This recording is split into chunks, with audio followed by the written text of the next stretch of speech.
T9C got the fucking juice. Silver's the new gold. Texas shit sick.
T9C got the fucking juice. Silver's the new gold. Texas shit sick.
What's going on, everyone? Welcome back to another episode of JT Sports Live. I'm your host, JT.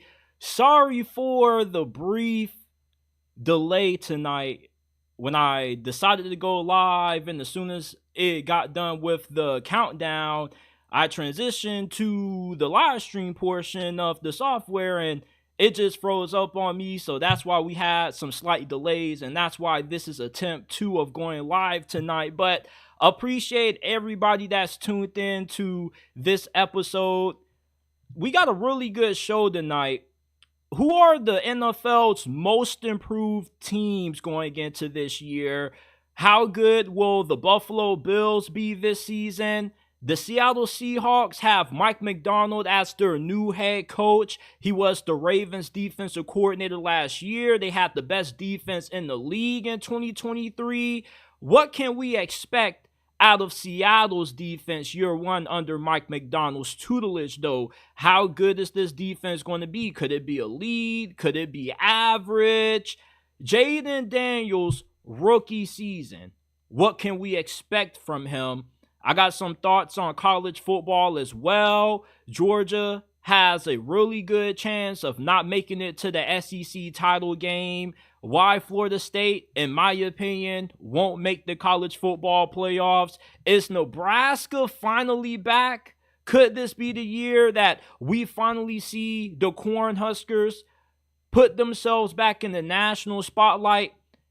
And I'm going to reveal who I think is the biggest sleeper team in the Big 12 for this season. Shout out to everybody that's tuned in. Shout out to my guy, Here We Go Show. He says, what's up? My guy, Kate Rohn, says, made it home right on time. Worked out great for me. Powerful JT Sports Live. My guy, Dubs, the Money Man, says, JT, what up? What up to everybody in the chat? Shout out to everybody that's tuned in on YouTube and on X. If you haven't already, remember that we aren't just the YouTube channel. You can find the episode version, well, the audio version of this episode on Apple, Spotify, Amazon, wherever you get your podcasts from. The JT Sports Podcast and JT Sports Live is available. Give us a 5-star review if you enjoy. Follow us on Instagram at JTSports_ and on X at JTSports_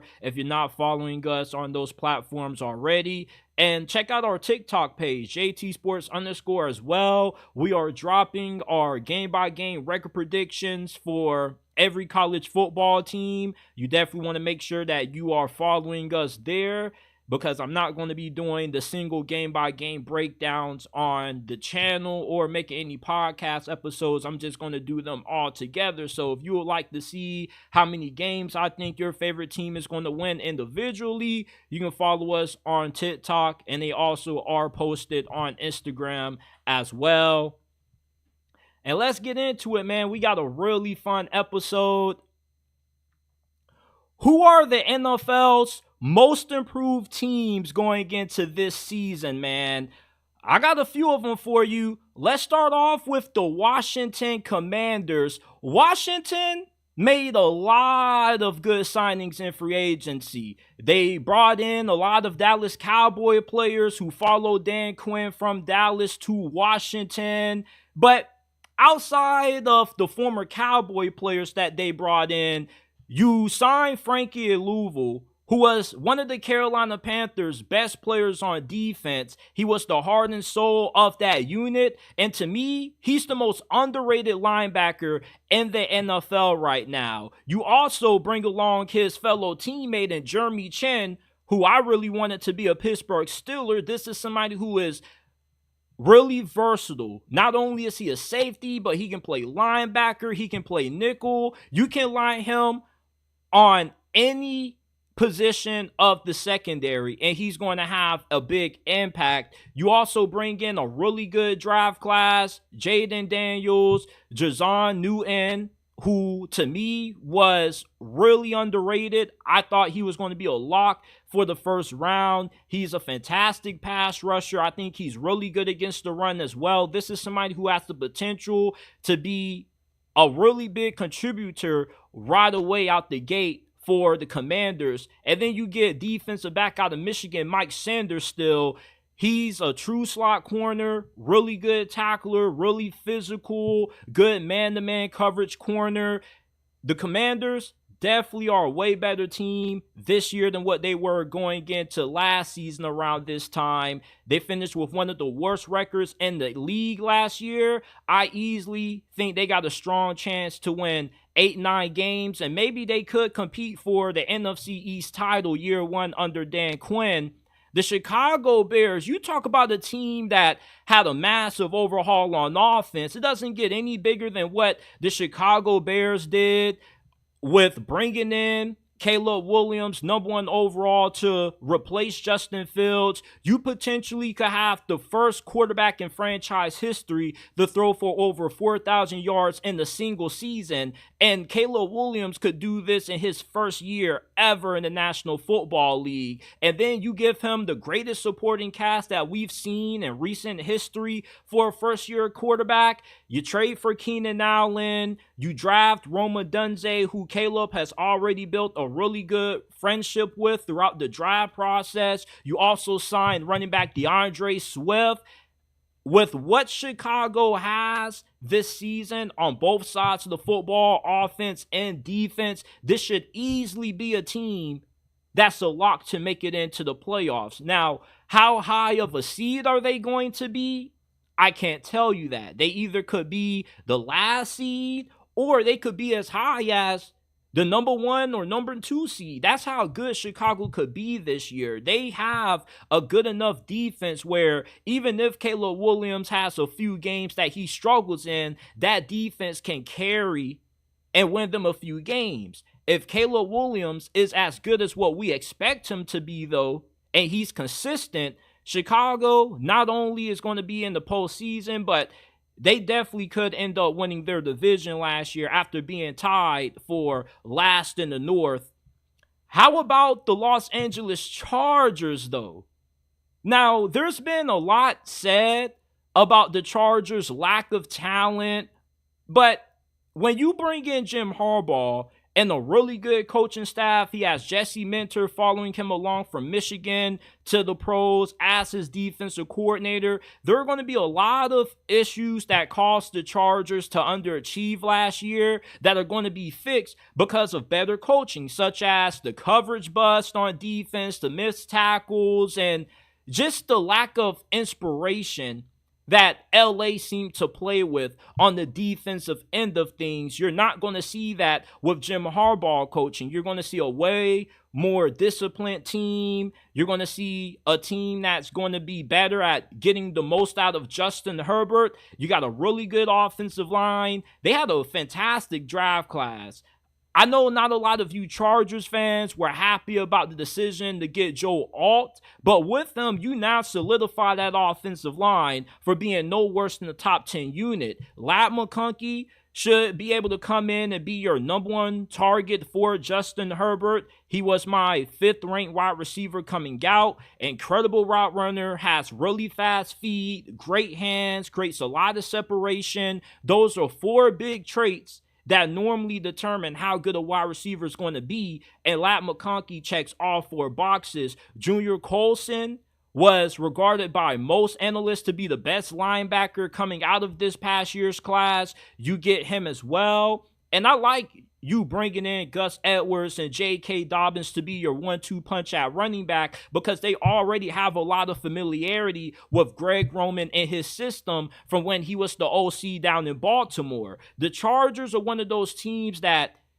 you can make a huge mistake betting against them if you're just looking at what they have from a talent standpoint. Not every team you can make a fair assumption just because they're not the most talented that they're also going to be not a good team. There are teams that end up overachieving every year, not because they got a great team and people are wrong about them coming into the season, but because they're well coached. If you have good coaching, that can elevate a team that doesn't have good talent because they play to the strength and the philosophy of the head coach. And what does Jim Harbaugh want to implement? He wants to implement a physical, hard-nosed brand of football that the Chargers, I feel, are equipped to play at a really high level this season. They went 5-12 last year, last place in the AFC West. You definitely are going to see a major increase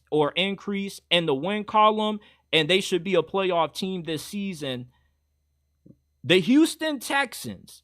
You may say, JT, how better did Houston get when they were already a good team? Well, you take a team that surprised everybody last year. Most of us didn't even think that the Texans were going to have a winning record. Not only do you go to above 500, but you win the AFC South as well with the ascension of CJ Stroud. How did you improve this offseason, though? Well, you get Stefon Diggs, you got Joe Mixon. You should have easily a top 3, no worse than a top 5 offense this season, right? And defensively, you had the opportunity to get Daniil Hunter, who's going to be a massive improvement to that pass rush. You signed linebacker Azeez Al-Shaair, who is really productive. And I'm a little bit biased about Azeez Al-Shaair because he comes from FAU, and I am a newly announced FAU alumni because I just graduated a few months ago. But Azeez Al-Shaair is going to be an upgrade from who they had playing that linebacker position last year. You also drafted Kamari Lassiter out of Georgia in the earlier rounds of the draft. He's a shutdown corner. He's really sticky in man coverage. He's also really good in press. This is also somebody who doesn't hesitate to come down and lay a big hit on the ball carrier. The Texans, going from being what they were last year to a Super Bowl team coming in to this season, is why I have them as one of the most improved teams going into this year. And lastly, how about the Carolina Panthers? This is somebody who doesn't get talked about a bunch in terms of them being a good team. Most people believe that Carolina is going to be just as bad this season as what they were in 2023. They went 2-15. It was a complete shit show. The coaching was bad. Bryce Young was bad. And the overall team was just awful. But having Dave Canales be the new head coach for Carolina, I think is going to prove to be a massively successful hire for them. He has a good system in place to get the most out of Bryce Young. He also was the reason why Baker Mayfield and Geno Smith had those resurgent seasons the last couple of years. You pair that up with getting Deontay Johnson. You drafted Xavier Legette. You have a way better wide receiving core than what you had last year. You also got 2 really good offensive guards in free agency as well. So you improve the offensive line. You improve Bryce Young's supporting cast. There's no reason why Carolina shouldn't at least get the 6 wins this year. The fact that I see a lot of mock drafts having Carolina picking first, I think is a little bit blasphemous to me, because Carolina really isn't that bad when you look at what they are bringing in and how good Dave Canales has been in his last couple of stops. So this is it for my most improved teams going into the upcoming 2024 NFL season. Let me know some teams that you felt should have been on this list that got left out, and what teams are on here that you feel don't deserve to be on here. Shout out to everybody that's tuned in right now. Shout out to everybody that's listening and watching on X. Shout out to all my guys on YouTube. Our guy Kate Roan sent in a $9.99 donation. Appreciate you for supporting the channel, my guy. He says, powerful JT Sports Live. Always appreciate your takes. I appreciate you for supporting the grind and supporting the podcast, my dude Kate Roan. Shout out to you. He also asked, they the commandos in my house, even though I have a lifelong love for the Washington Redskins. My guy Glock says, that boy JT, he says, too many weapons. Houston is coming in hot. They're going to be lethal with Diggs now and Tank Dell back. Yeah, that's going to be a really scary team. Before we move on, I got to get me a little sip of water real quick from the jug.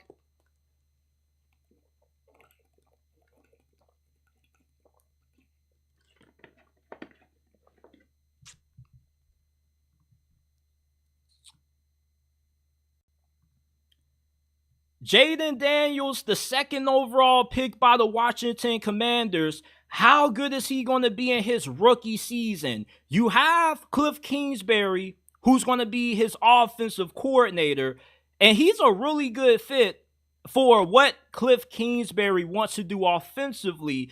I'm pretty confident he's not going to be fully running a air raid offense. This is going to be an offense that's going to be pretty balanced with some air raid concepts mixed in. But when Cliff was the head coach with the Arizona Cardinals, he did a pretty good job with Kyler Murray his first couple of years. And Kyler Murray, what is his skill set? He wants to get outside the pocket, extend plays. He can also do a lot of damage with his legs in the ground game. Jaden Daniels has a lot of similarities to what Kyler Murray has. Now, I'm not saying they are the exact same player, but in terms of being able to come in and fit well with what Cliff Kingsbury wants out of his quarterback, Jaden Daniels has a really good chance of being able to do that because he is the perfect quarterback for the style of offense that Cliff wants to run. He has great mobility. He also has a really good arm with great deep ball accuracy outside of the numbers.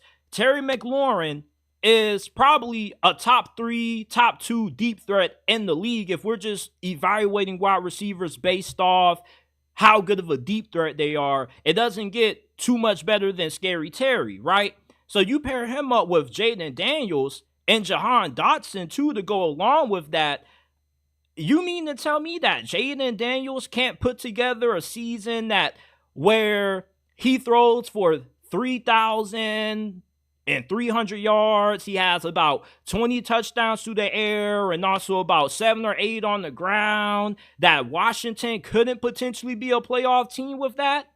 I mean, Jaden Daniels is the total package for the modern day quarterback in today's NFL. He has good enough arm strength to make all the tight window throws necessary. He also does a pretty good job of going through his reads and progressions in most situations. My thing with Jaden is that I want to see him do a better job of protecting himself. He took way too many big hits when he was at LSU. And when you're going into the NFL, these defensive backs and these linebackers, anytime they see a quarterback running at you as scrawny as what Jaden Daniels is, they're looking to put that fool on a stretcher. So I think that is very important this year that Jaden Daniels learns how to slide, or else he's not going to be around for too long. I really like Jaden Daniels a lot, and what he brings to the Commanders overall, not just as a quarterback, but as a leader.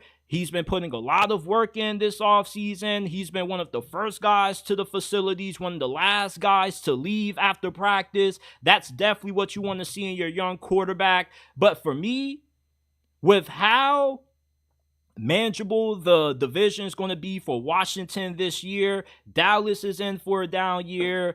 The Giants aren't going to be good. There's a really good chance that you could see Jaden Daniels lead Washington into the postseason if he plays well. Now, I think that Jaden Daniels is going to be up and down this season. He's going to have some good moments, but he's also going to have some games that you look at and you say, yeah, you still have a lot of room to grow.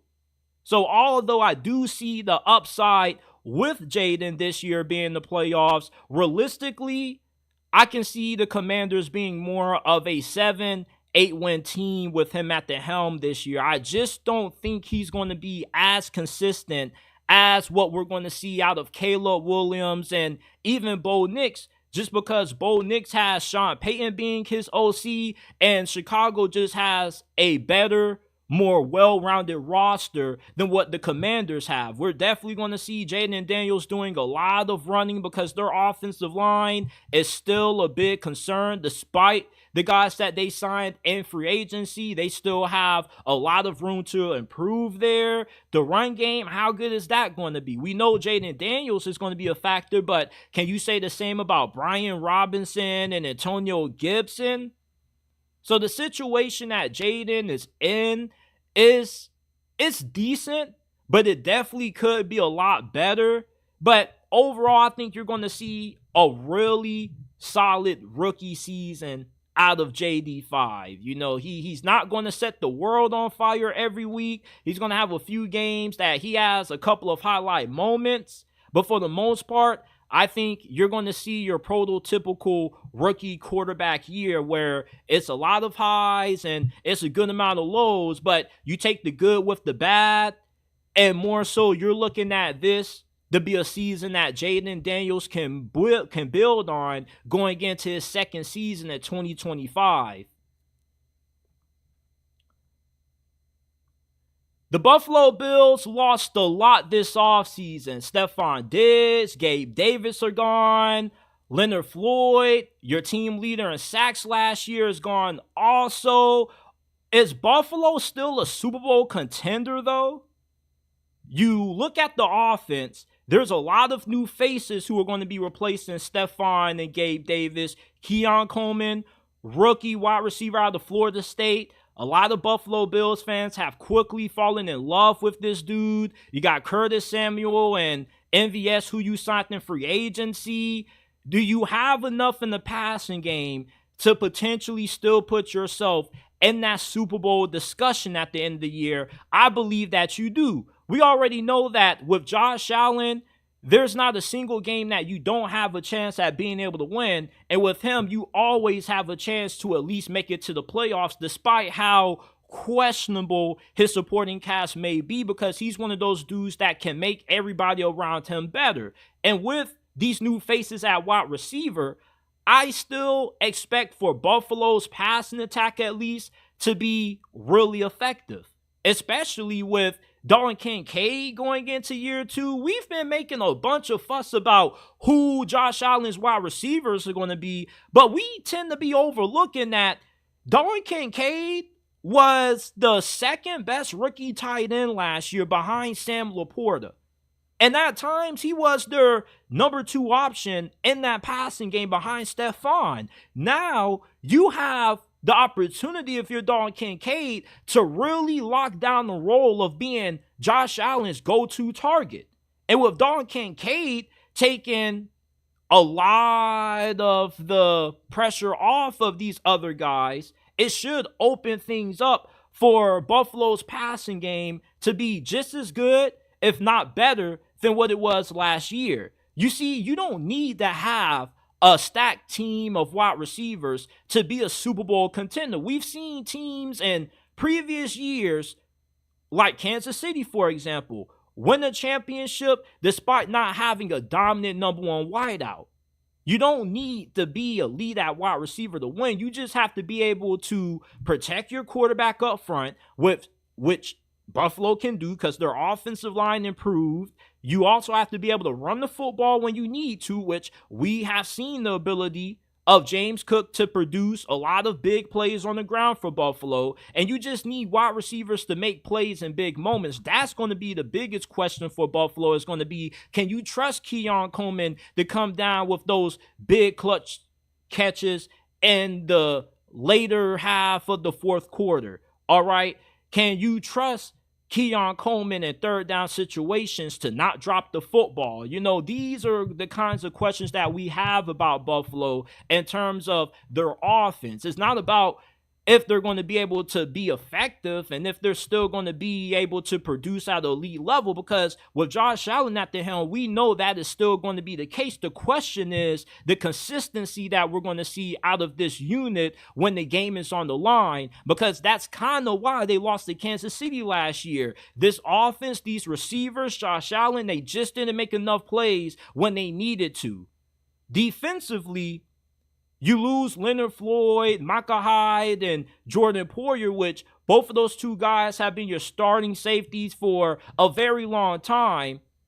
And to lose Leonard Floyd was a huge loss for you, considering the amount of talent that you have when it comes to your pass rushers. But even though you lose Leonard Floyd, you still have a bag of riches of guys who can produce pressure on the quarterback and do it at an insanely high level. Gregory Rousseau, AJ Epinesa, they're coming around. AJ Epinesa, this could be the year that we see him crack 10 sacks potentially. Von Miller, he's been saying all this offseason how you shouldn't count him out yet. He shouldn't have played last year due to that injury that he sustained, but he came back, and the Von Miller that we saw in 2023 was not the version that we've seen look like one of the best pass rushers in recent history. So with Von Miller a year removed from that injury, you definitely have to expect him to have a bounce back year, right? Because although he is old and he's getting up there in age, Hall of Fame level players regress at a slower rate than your normal player. So I still think that there's a lot of juice left in the tank for Von Miller, at least when it comes to this season. You got Ed Oliver, Daquan Jones, really good tandem when it comes to the interior of your defensive line. And you got two breakout players from last season who you definitely can expect to have huge year threes for this season. You have linebacker Terrell Bernard, who was really good last season, having to step up in replace of guys who got injured. 143 tackles, 6.5 sacks, 3 fumble recoveries, and 3 INTs last year. You got cornerback Christian Benford, who was a big surprise last year. With all the injuries that Buffalo had at cornerback, they still got really good play out of their secondary. And the reason for that mostly was due in part to how well Christian Benford played.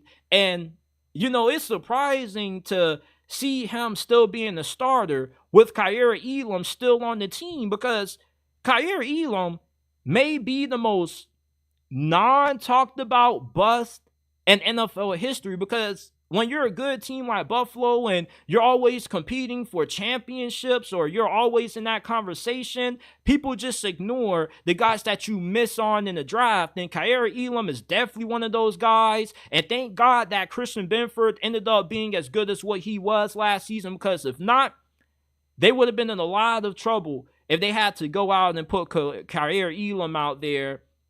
What's the floor for Buffalo? How bad could they be this season if everything goes left? Well, even at their worst, they still should be able to win the AFC East. I am not high on this division at all. I don't really have huge stock in the New York Jets. I'm low on the Dolphins too, and the Patriots, we know that they're not going to be good this year. So this easily should be another season where Buffalo continues to dominate with another AFC East title and potentially a wild card exit if everything goes left. Okay, you know that it's a lock for you to win the AFC East, but a disappointing season for you would be not winning a playoff game, because at this point you expect Buffalo to at least make it to the second round of the postseason. And if everything goes wrong for you this year, an early playoff exit definitely is in the cards for you. Now, what's the floor versus what the ceiling is for the Buffalo Bills? What's their potential? What if they actually play up to expectations and the level of talent that they have on this team? Well, this is definitely a squad that I see in the AFC Championship. And I thought that we were going to see Josh Allen versus Lamar in the AFC Championship game last year, but they just can't find a way to stop that damn Patrick Mahomes, man. And if you go to the AFC Championship this year and you got to face Patrick Mahomes again, I don't see you being able to come away with the dub. Like, Buffalo's kryptonite is the Kansas City Chiefs. If it wasn't for Kansas City, maybe Josh Allen would have already won a championship by now. But I can't trust Buffalo anytime they have to go head-to-head against Mahomes and Andy Reid. It just is a bad matchup for him, man. It's just like Kansas City just has their number. There are certain teams that no matter how good they are, they just can't seem to beat that one team that you know they have the ability to beat. So I don't see Buffalo falling out of the Super Bowl window, but I don't see them making it to the Super Bowl this year. They definitely are still Super Bowl contenders, but I don't trust them to beat a team like Kansas City or even the Ravens in the playoffs. So I think their potential this year, if everything goes right, is that they make it to the AFC Championship game. They put up a big fight. You know, it comes down to a last-minute score, and unfortunately, the ball bounces in the other favor for the opposing team, not named the Buffalo Bills. But overall, this should be still one of the best teams in the AFC. You don't got a lot of comp in your division. You also are going to have Really good quarterback play out of Josh Allen, who's been a top 3 QB for the last 2-3 years now. Your defense has always been elite under Sean McDermott, and I don't expect that to drop off, even though you lost a good amount of depth and talent this offseason. There still is a lot of guys who have high potential, like Cole Bishop at safety. You know, you got Christian Benford. You're going to have Terrell Bernard, who are going to be primed for big year 3s. There's a lot of reasons to still believe in Buffalo's chances to be a potential Super Bowl winner this year. But for me, I think as far as they go, it's the conference championship game. Shout out to everybody in the chat, man. If you haven't already, hit that like button, subscribe to the channel. Remember that we aren't just a YouTube channel. We are a podcast. You can find this episode and all of our other ones in audio format on Apple, Spotify, Amazon, wherever you get your podcast from. The JT Sports Podcast is available. Give us a 5-star review if you enjoy. With Mike McDonald taking over as the Seattle Seahawks' new head coach, how good is this defense going to be this year? Because this has been one of the NFL's biggest disappointments year after year after year when you consider the talent that Seattle has had on this side of the ball, and yet them always ranking in the bottom of nearly every statistical category on defense. With Mike McDonald this year, who is viewed as the Sean McVay of defense, you definitely can expect for Seattle to have a top 10 defense this year. They got a scary pass rush going into this season, man. They don't just have 1 or 2 guys like most teams do. They have about 4 or 5 guys on the defensive line and at edge who can get after your quarterback, man. Boye Mafe had 9 sacks in 2023. He could be in for a double-digit season when it comes to the sack department in his 3rd year. What about rookie defensive tackle out of Texas, Byron Murphy, who you spent the 1st-round pick on in this past year's draft? He could come in right away and give you maybe 5-6 sacks. And then you got Leonard Williams, Jaron Reed, who had a 7-sack season last year, Draymond Jones. Not only is Seattle's pass rush talented, but they also are very deep. They're like 3, maybe 4 players deep who you can rotate in with the starters to give them a break, and they can still continue to give your quarterback nightmares.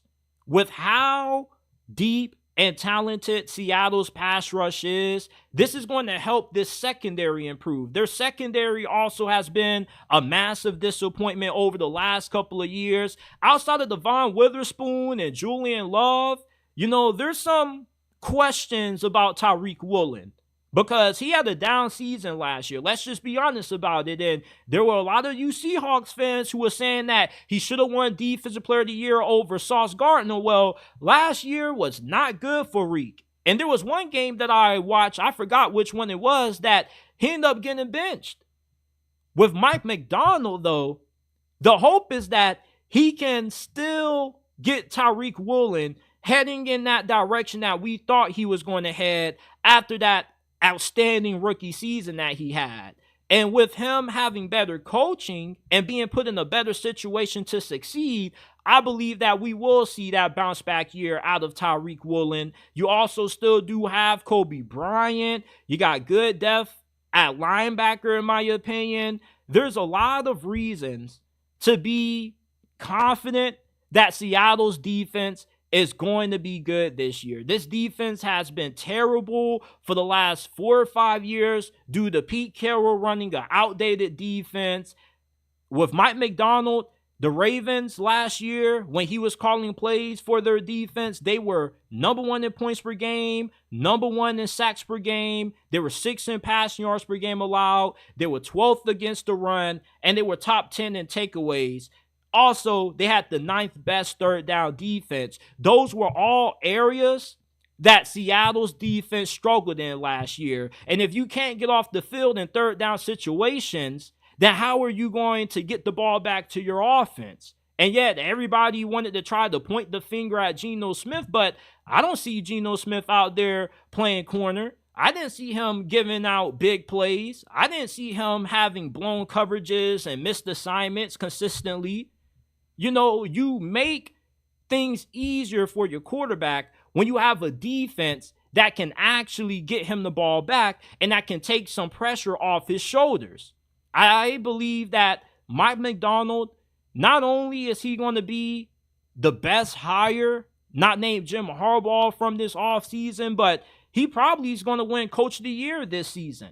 This defense has way too much talent for this not to be an elite unit this year. There is so much depth due to how well Seattle has drafted. It's kind of been a little bit unfair how they've just been allowed to stack talent for the last 2-3 years and just wait for the opportunity to find a better replacement for Pete Carroll. You get that with Mike McDonald. Seattle's defense, if you're a fan of a team that has to play against them this year, your offense is in trouble, boy, because this defense is going to shut them down. There is a lot of talent at every position for the Seahawks. And if Mike McDonald is as good as a coach as what I believe him to be, then expect Seattle's defense to be amongst the best in the league and for this to be a lock to be a playoff team. The offense is going to be good. The concern is the defense, but they finally have that figured out with them having Mike McDonald being their head coach, and the job he's about to do to that defense is about to be absolutely outstanding. Let's segue to college football. This may be a hot take to the majority of y'all out there, but Georgia isn't a guarantee to make it to the SEC championship game this year. That may sound outrageous considering that they currently are the favorites to win this conference, but their schedule is insane. You talk about Florida having the toughest schedule in college football. Georgia isn't too far away from them, man. These road games are brutal. On the road against Kentucky early. You got to play Alabama on the road and Kalen DeBoer, a place that Kirby Smart struggles to win at, a team that always seems to have Georgia's number. You got Texas on the road, Ole Miss on the road. Georgia is playing the three top teams in the SEC this year on the road that have good chances to win this conference outside of them. And then let's not even forget about the week 1 bout against Clemson. That's not going to be an easy game for you, although I do like Georgia to win that one. And then you got Tennessee at home late in the season. Even if you're a Georgia fan, you have to admit that there's a strong possibility that you have at least 2 losses this year. Now, I'm not saying that you're going to miss the playoffs. And I'm also not trying to downplay how good of a team Georgia is, because this is one of the 3 most talented teams entering this season. But what I am telling you is that I don't feel as strongly about Georgia's chances to win the SEC as what most people do, due to how difficult this schedule is going to be. And just because Georgia has an insanely stacked team, that doesn't mean that they're going to win a lot of these road games that they're going to be favored in. Yeah, we know that they probably are going to be favorites against Ole Miss and Texas, but those teams are not too far away from being as good as what Georgia is. And anytime you are an inferior opponent and you have to go against a team that has the talent advantage against you, but you're playing them at home, that can swing that game in your favor. Do you remember when Alabama and Bryce Young's final season there didn't make it to the college football playoffs? They had 2 losses to LSU and Tennessee.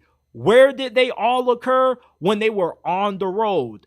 Just because you have a talented team doesn't always mean that they're going to be undefeated. Because with the team like Georgia having this tough of a road schedule, it's definitely possible to see them slipping up a bit. And hell, we almost saw them lose to Auburn last year. They were Brock Bowers away from losing that game. And the reason why I put Brock Bowers away is because if he didn't play in that game, they definitely would have took the L to Hugh Freeze and company.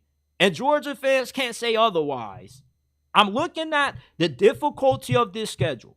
And I'm not telling you that there's not a chance that they can't go 12-0 with this thing. But with how stacked these road games are against Alabama, Texas, and Ole Miss, hell, all three of those teams have high odds to win the SEC right behind Georgia. So I'm really having a hard time putting stock into the claim that the SEC is Georgia's to lose, because that's far from the case. And I've said it a few times this offseason that the SEC is wide open. Look, I don't give a damn how good Georgia is. We've seen in the past that you can be a talented team, but when you go on the road, you are still capable of slipping up, because playing on the road is a different animal, especially when you're going up against teams that aren't too far off from you. And Texas recruits at a really high level. Ole Miss has done a really good job of building up their team to what they are now, with utilizing both recruiting and the transfer portal effectively. And Tennessee isn't just going to be an easy win for Georgia. It's really possible to see them going 10-2, making it to the playoffs, but missing out on the SEC title game. And then you're going to have folks who have to play Georgia in the first round of the playoffs say, damn, bro, like, imagine if we didn't expand this thing to so many teams. As a Georgia fan, I get that you guys are going to disagree and you're going to say, oh,